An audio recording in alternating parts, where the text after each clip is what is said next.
नमस्कार दोस्तों, आप सभी का स्वागत है आपके अपने YouTube चैनल IQ वर्ल्ड पे।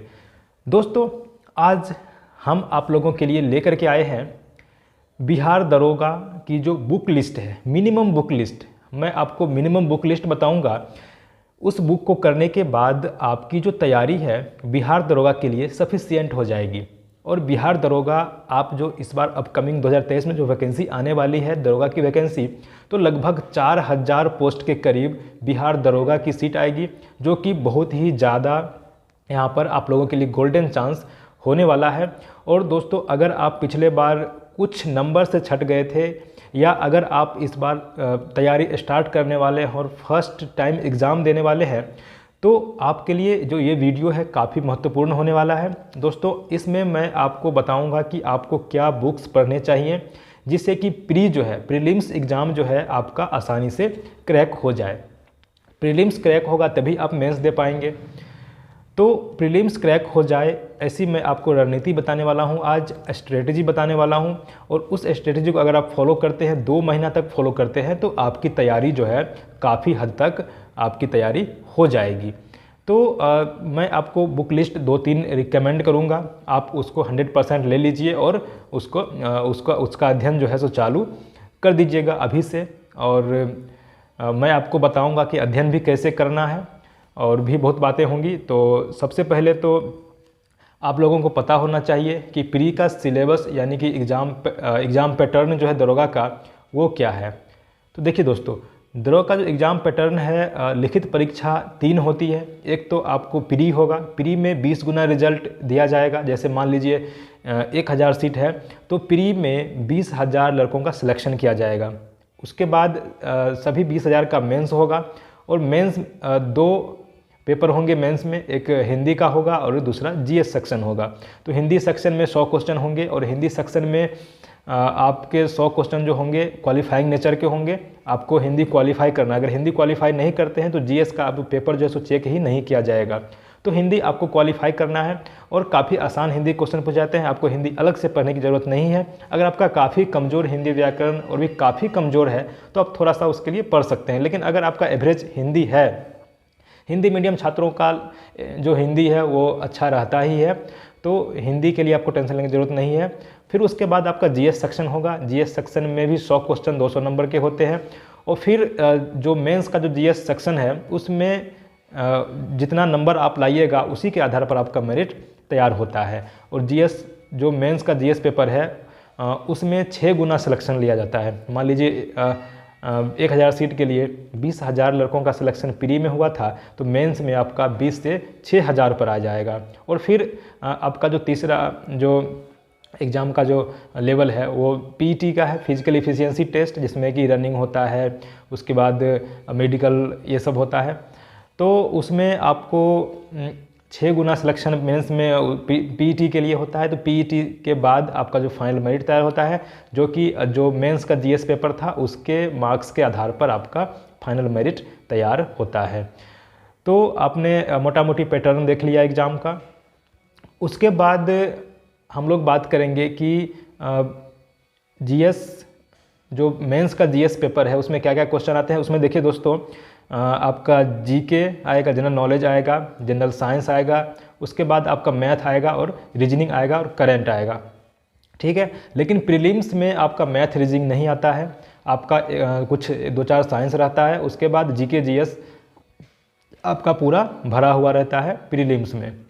तो प्रीलिम्स और मेंस का तैयारी दोस्तों दरोगा में आपको एक साथ करनी चाहिए, क्योंकि अगर आप प्रीलिम्स पास कर जाते हैं फिर उसके बाद मेंस की तैयारी करते हैं तो दिक्कत होता है। तो आपको प्रीलिम्स और मेंस दोनों को ध्यान में रखते हुए तैयारी शुरू करनी है।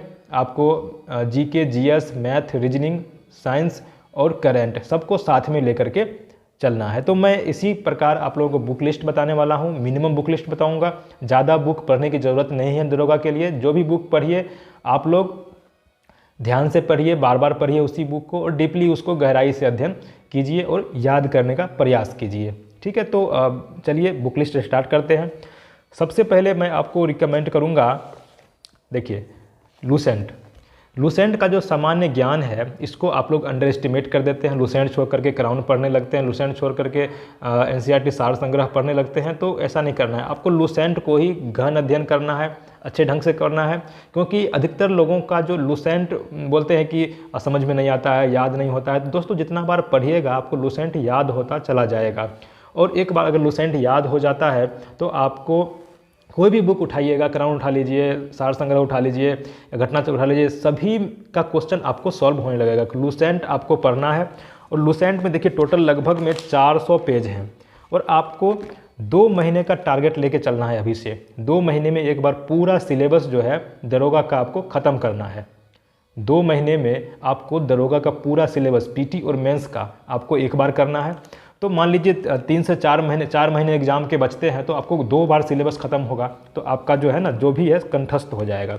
तो लूसेंट में लगभग 400 पेज हैं, तो 400 पेज को 60 दिन में डिवाइड कीजिए तो लगभग आपके पास जो एक दिन में 7 पेज पढ़ना पड़ेगा। एक दिन में 7 पेज पढ़िएगा तो आपका जो है सो लूसेंट पूरा 2 महीने में इस पार से उस पार हो जाएगा। और बीच बीच में आप बीच में रिवीजन कर सकते हैं इधर उधर, लेकिन एक दिन में 7 पेज आपको मिनिमम पढ़ना ही है। आप इतिहास से स्टार्ट कर सकते हैं, प्राचीन भारत से, और कंटिन्यू आप 7-7 पेज पढ़ते जाइएगा, आपको सब कुछ समझ में आते जाएगा। ठीक है। और साथ में देखिए यहाँ पर लूसेंट वस्तुनिष्ठ भी आपको रखना है। लूसेंट वस्तुनिष्ठ को बहुत सारे लोग भूल भी गए होंगे कि ये भी कोई किताब होता था।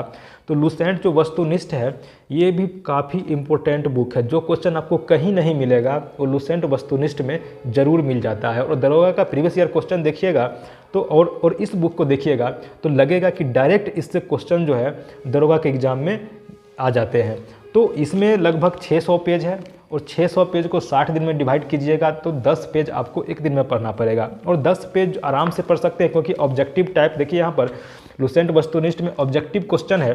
तो ऑब्जेक्टिव क्वेश्चन 10 पेज पढ़ने में आपको मुश्किल से 1 घंटा लगेगा। ठीक है, 1 घंटा में आसानी से आप 10 पेज लूसेंट का ऑब्जेक्टिव का पढ़ सकते हैं।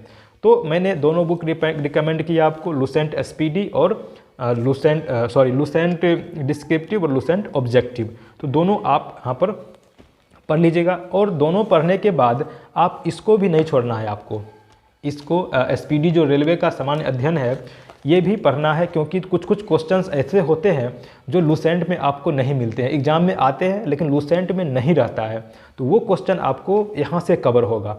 ठीक है, वो क्वेश्चन आपको यहाँ से कवर होगा। लेकिन एक चीज़ मैं आपको और बता दूँ कि अगर आप इस दोनों बुक को अच्छे ढंग से पढ़ लेते हैं तो आपका एसपीडी का 95% क्वेश्चन जो है आपको आता रहेगा। और एसपीडी को पढ़ना कैसे है वो भी मैं आपको बता देता हूँ।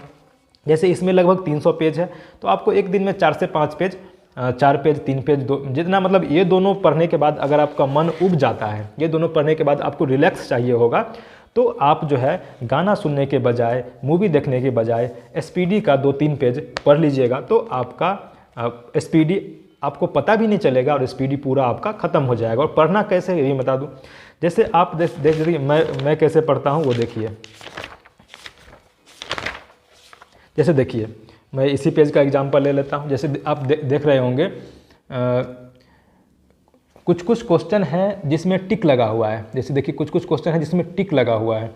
तो करना क्या है आपको कि पहली बार जब आप पढ़ते हैं तो जो क्वेश्चन आपने लूसेंट और एसपीडी में पढ़ रखा है, आपको लग रहा है कि ये क्वेश्चन मैंने लूसेंट और एसपीडी में पढ़ा था, तो उस क्वेश्चन को आपको क्या करना है इसमें, और जो क्वेश्चन इसमें आ रहा है आपको, तो उस क्वेश्चन को आप कुछ नहीं करना है। लेकिन जो क्वेश्चन लगता है कि एग्जाम में कन्फ्यूजन हो सकता है, गलतियाँ हो सकती है उसमें, तो उसको आप टिक कर दीजिए।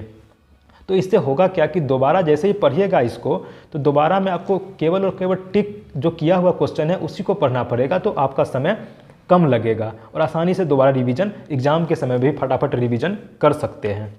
ठीक है, तो तीनों यहाँ पर हो गया, लूसेंट का सब्जेक्टिव, लूसेंट का ऑब्जेक्टिव और एसपीडी। 3 बुक आपको जीके के लिए पढ़ना है। और यहाँ पर मुझे नहीं लगता है कि इस तीनों बुक को अगर आप कर लेते हैं तो आपको जो 1 लाइनर क्वेश्चंस आते हैं एग्जाम में, ऑब्जेक्टिव क्वेश्चंस आते हैं दरोगा के लिए खास करके, तो एक भी क्वेश्चन जो है सो आपका अलग से नहीं आएगा। 100% क्वेश्चन आपको यहीं से आने वाला है। और अब बात करें अगर दूसरा सेक्शन जो करंट का सेक्शन है, तो करंट के सेक्शन के लिए क्या करें। तो दोस्तों करंट के सेक्शन के लिए आप यूट्यूब का सहारा ले सकते हैं। यूट्यूब में कोई भी चैनल जो आपको अच्छा लगता है उसका डेली वे पे वीडियो देख सकते हैं, या नहीं तो आप जो मंथली एडुटेरिया या एसपीडी का करंट आता है मंथली वाला, मंथली ले लीजिएगा तो आपको उससे फ़ायदा होगा। मंथली लेने का फ़ायदा ये रहेगा कि जब एग्ज़ाम का समय रहेगा तो आपके जो सिर पे ज़्यादा बर्डन नहीं रहेगा।